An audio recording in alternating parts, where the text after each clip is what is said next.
Oi, bom dia. Tô sumida aqui.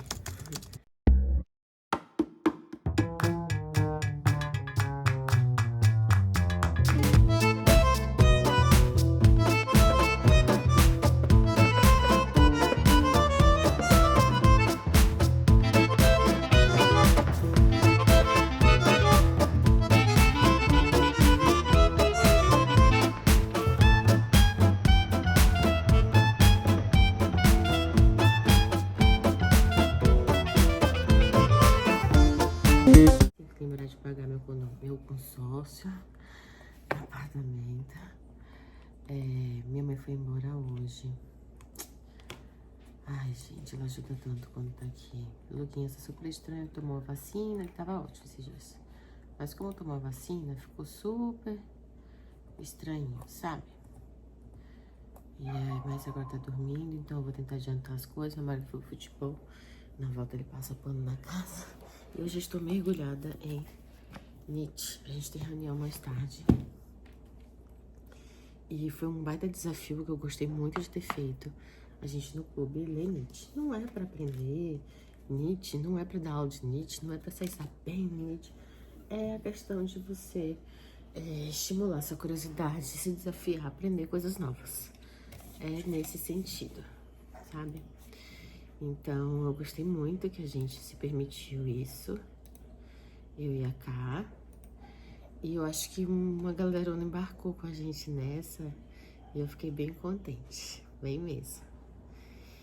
E acho que é isso. 2, 3, 4, 5.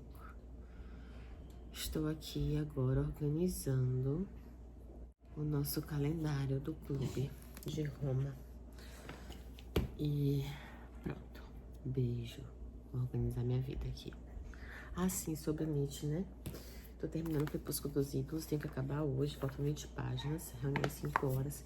Li a bio do Nietzsche pelo Zweig. Que cara que sofreu, que cara que abraçou a Moffat e esqueceu do resto. Enfim, né? Li também o trecho aqui no livro de filosofia. E eu comecei a ler o Drama do Humanismo Ateu. Mas, infelizmente, esse livro, como eu não me organizei, eu não consegui ler muita coisa. Li as primeiras páginas só. Tô na página... Que página estou? 52. Hoje eu pretendo, se der tempo, ler mais umas 20 e tal, pra reunião, pro que der, e depois eu vou lendo ele. É isso.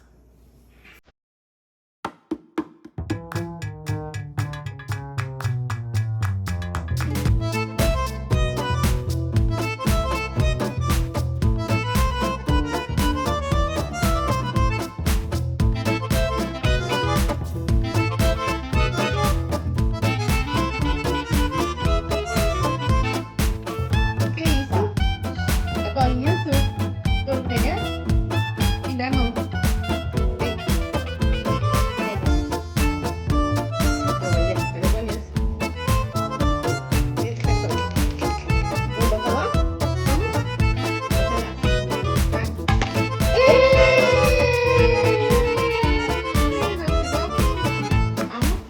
Que isso, Lucas? Bolinha laranja. Vamos pegar? Dá a mão. Isso. Pega.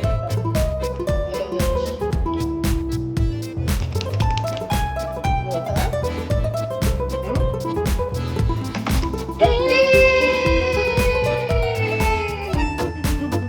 Vamos mais uma vez?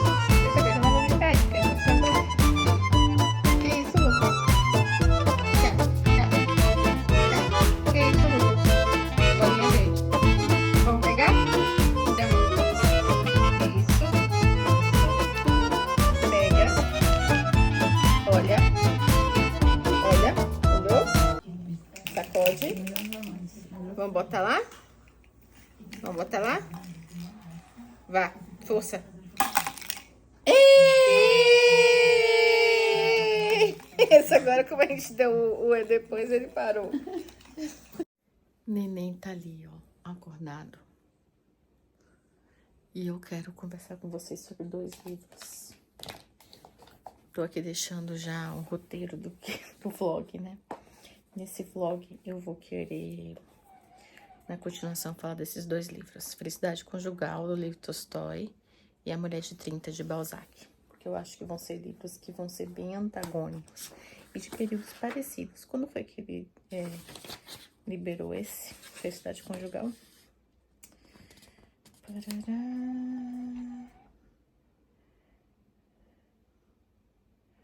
Ué, não fala de lançamento? Enfim, mas o outro é de 1830 alguma coisa. Esse eu acho que deve ser, sei lá, 70, por aí, né? Alguns anos depois, alguns belos anos depois.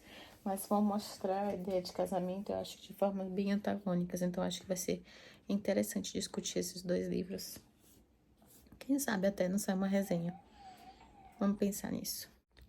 Esse é o meu menino, tururururu, meu menino bonitinho. E pula, menino.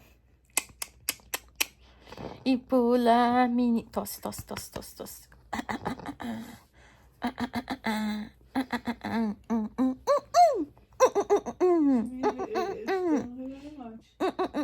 Mãe, me deixa em paz. É?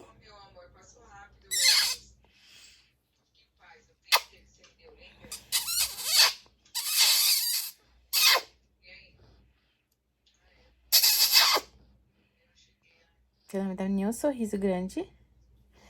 Vou tirar seu bubu se você não me der nenhum sorriso grande. Pula, pula, pula. Pula, pula. É bom você dormir, que vocês vão enrolar. Ai, Sandrinha. Vai dormir, Sandrinha, boa noite. Dorme por mim. Mamãe te ama, viu? É, sabia? Mamãe te ama de um jeito assim, ó, enlouquecedor de amor. Mas é o amor que constrói. O amor que revigora. O amor que transforma.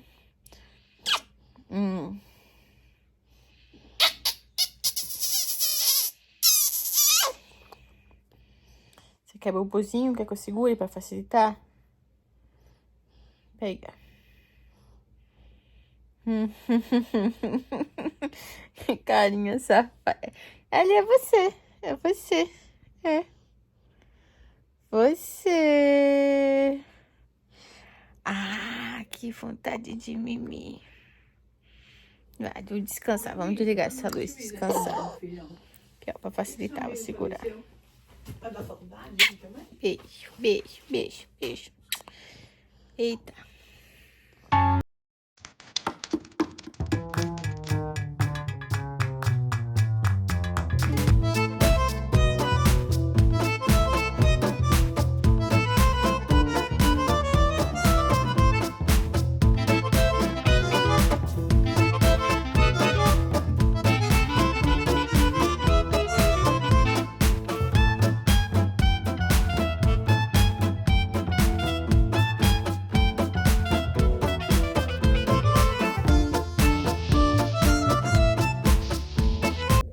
Vamos lá, cheque, cheque, cheque. Vocês estão me vendo aí, né?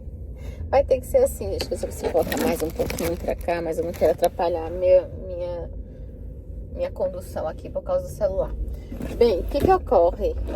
Eu falei ontem pra vocês que eu queria falar de sobre dois livros, Felicidade Conjugal e A Mulher de 30 Anos. Porque eles vão abordar o casamento, acredito eu, sob perspectivas diferentes, né? Eu vou começar falando um pouco sobre Felicidade Conjugal.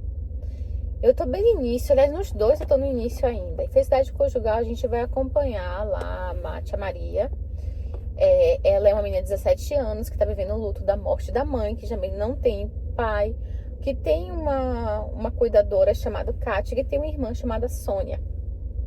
E nesse processo,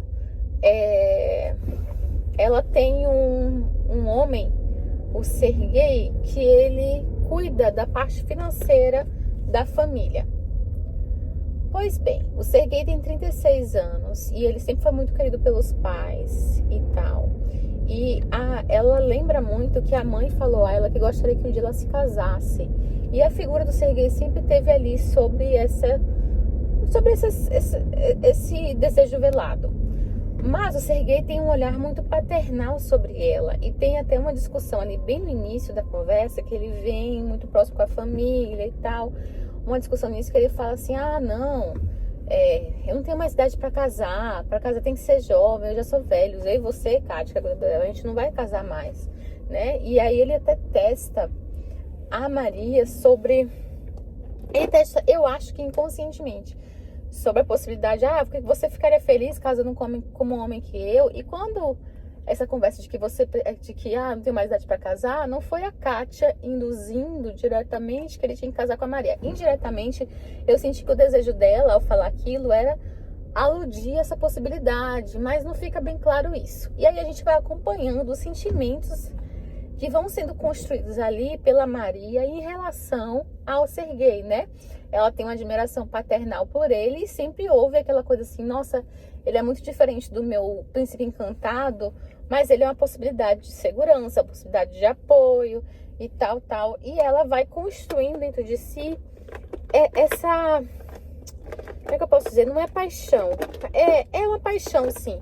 Essa admiração, né? E existem várias mensagens ali subliminares entre eles, dele tentar manter a visão dela como uma criança, né? De tentar manter isso, até para ele não se aproximar dela, e dela de tentar se portar como mulher diante dele. E dela viver esse conflito de vergonha, admiração, hesitação e várias mensagens subliminares entre eles ali. Mas ele não estimula nela a vaidade, né? Ela quer se arrumar para parecer mais mulher e tal. E ela percebe que ele não vai buscar isso, ele não quer uma cocote, né? E que ele ainda insiste em vê-la com um ar muito paternal. E acaba que é um casamento por segurança e que vai existir esse ar paternal sim, né? Se eles se casarem, eu sei que eles vão se casar, né? O livro é sobre isso, felicidade conjugal. E a gente vai vendo, ela percebendo que ele não vai admirar nela esses vícios carnais, esse desejo sem substância. E isso é muito Tolstói. Quem leu, a Ká comentou, né, Ká, que acha que isso aqui foi um laboratório para Ana Karenina. E eu também acho que foi, porque começa essa discussão aí, né? Em Ana Karenina a gente tem duas famílias, a família do Karenin e a família do Levin. E a família do Karenin, que na verdade, né, dois núcleos. O núcleo Anna Vronsky, que é uma relação que surge pelo desejo carnal, superficial, sem uma construção de base, e Levin Kitty, que é uma relação que se constrói pela alma, né, pelas virtudes, enfim. Tolstói bota todo o moralismo dele, que ele admirava ali, né, enquanto cristão, enfim, ele coloca tudo isso, e na verdade não posso nem dizer assim enquanto cristão, porque ele ainda ia entrar no conflito dele de conversão. Ele está entrando durante o processo ali de fazer Anaká. Aqui, como esse livro é antes, talvez ele estivesse vislumbrando ainda, né? Mas a gente vê a Maria percebendo isso e ela começar a amadurecer enquanto mulher, porque ela entende que ela não vai conseguir conquistá-lo por esses desejos. Então ela começa a se interessar por livros, porque é o que ele fala. Ela começa a se interessar pelas pessoas ali que vivem no campo, porque está muito ali dentro da área de interesse dele. Ela começa a admirar a atenção e o carinho que a Kátia tem por ela, né? Ela vai se elevando e tentando cultivar bom comportamento e boas virtudes para que ele se interesse por ela, porque ela já entendeu que ele só casaria se fosse por isso. E eles estão no meio dessa atração, ela descobrindo essa paixão que foi sendo construída baseada na admiração, não na primeira impressão. E também na segurança, na necessidade de segurança, porque a gente tem que lembrar que ela é órfã agora. Tem dinheiro, tem tudo, mas é órfã. Mas enfim, essa é a parte do felicidade conjugal e que eu vou construindo aqui ao longo do vlog pra vocês. Até spoiler, tá, gente? como que é feito isso. E é muito bonito a descrição, né, de como a gente vai vendo essa hesitação, esse temor dela, essas mensagens subliminares que eles têm, né? Tem uma parte ali que ele vai tocar música, eles conversam sobre a música, e pra mim estão conversando sobre um futuro casamento, né? Como é que seria algo admirável ou não. Já por outro lado, quando a gente pega a mulher de 30, a gente já vai ver ali começando com o discurso do próprio pai da personagem principal anti-casamento. Mas pra mim o discurso dele, por vezes, eu não entendi ainda se é um discurso egoísta, que não quero perder a filha, ou um discurso de que eu quero muito que minha filha seja feliz e esse casamento que ela almeja não vai fazê-la feliz. Eu ainda estou entendendo. Então eu vou ler hoje um pouco mais de felicidade conjugal. Se der tempo mais tarde, eu venho aqui e volto para falar sobre felicidade conjugal. E eu só devo pegar a mulher de 30 ou amanhã ou depois de amanhã, e aí eu vou introduzir esse assunto para vocês, pra gente traçar esse paralelo, porque eu tô vendo que vai ter uma divergência de olhar o casamento entre esses dois livros. E eu tô lendo eles concomitante. É isso.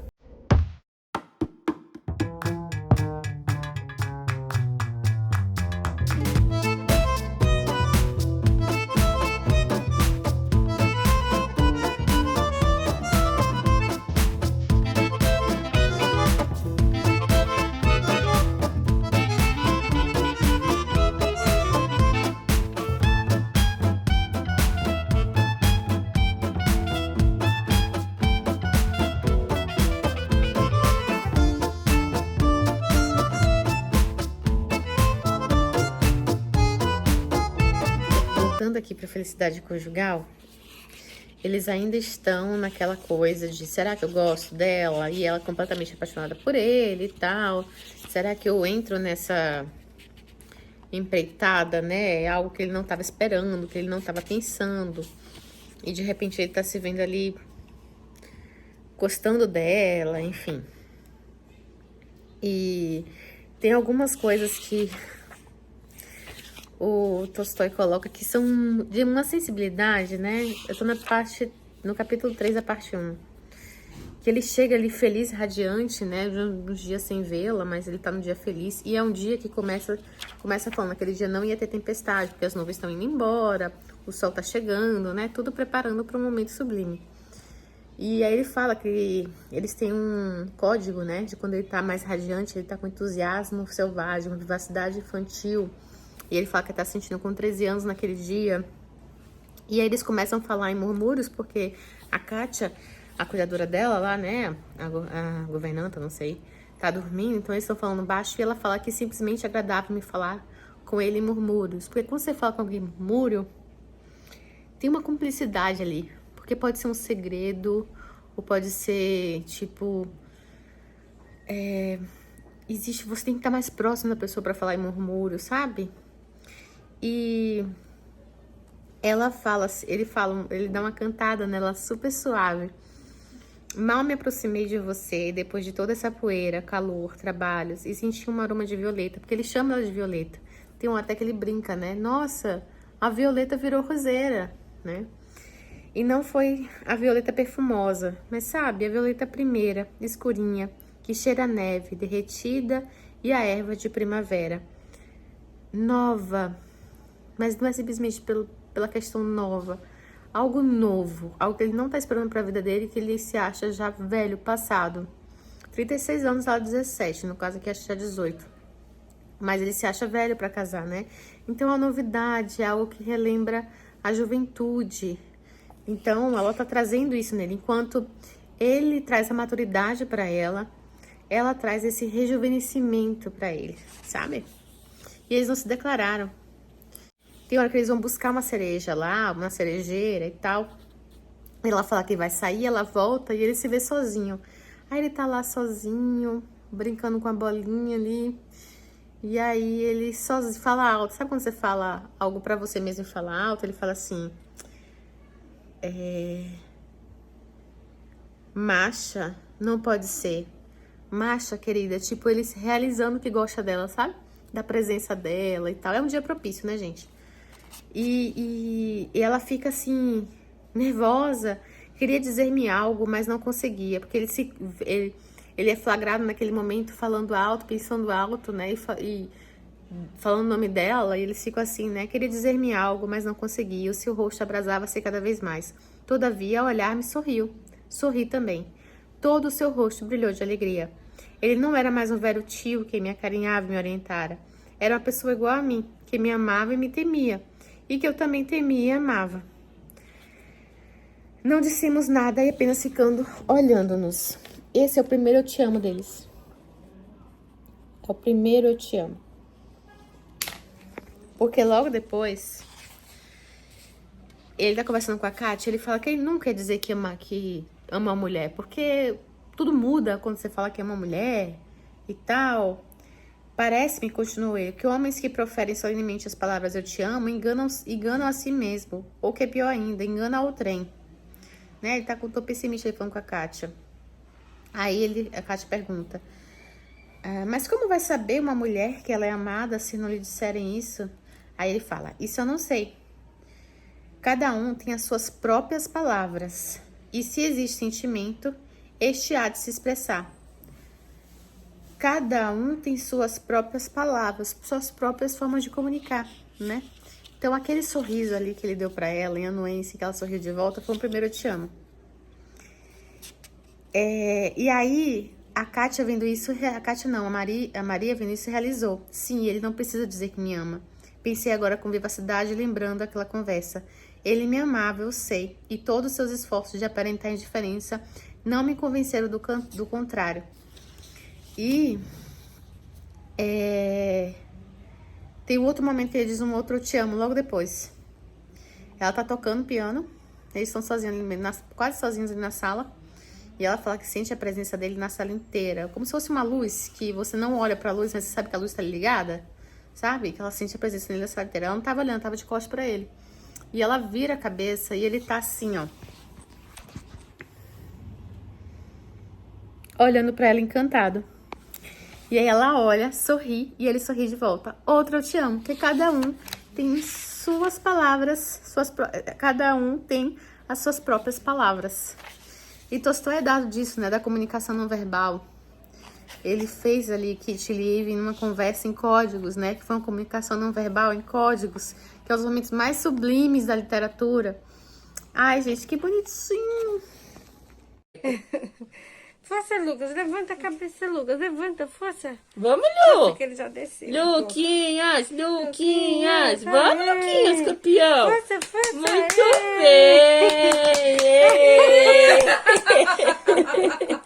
Que lindo. Outro livro é esse do Luc Ferry, Mitologia e Filosofia, o sentido dos grandes mitos gregos. Naquele vídeo que eu faço de matéria de apoio, eu não falei dele, porque ele foi lançado, acho que depois, se eu não me engano, daquele vídeo. Então, vamos lá. Esse livro aqui eu já aproveitei bastante, tá?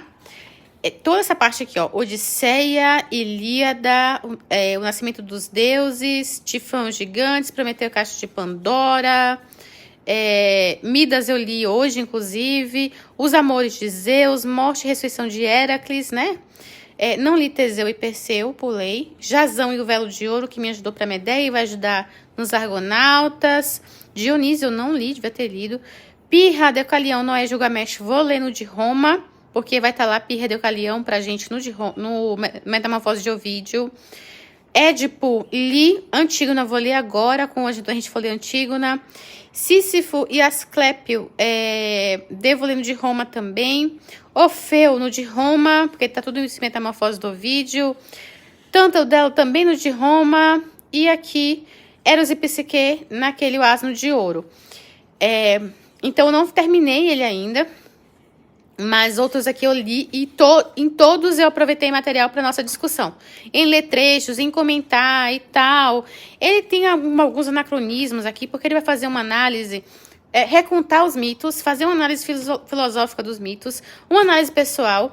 E ele faz tanto no contexto da época, como também comete um anacronismo de falar essa análise no mundo atual.